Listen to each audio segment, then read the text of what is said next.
এই যে দাদা কবর এই এ কাল কাকু কি করছো তুমি?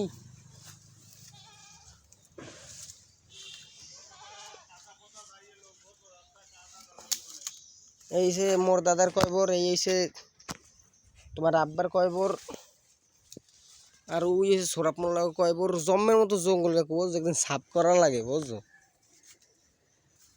এই এসে সলম গাছটা,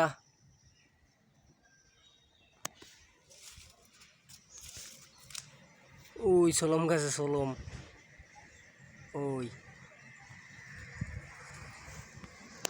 এইটা হচ্ছে দাদার কয়বর, মোর দা সত্তার মোল্লার কয়বরটাই চিনি খালি, আর ওই একটা এই সুরাপ মোল্লার, এছাড়া তো আর চিনি না।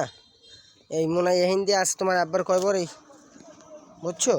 আর এই সময় দাদার কয়বর, এই পুরো কয়বরস্থানের ভিতর।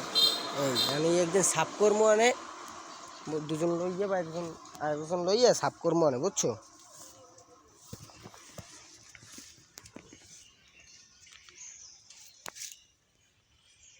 একজন লইয়া সাফ করে গেলাম আনে।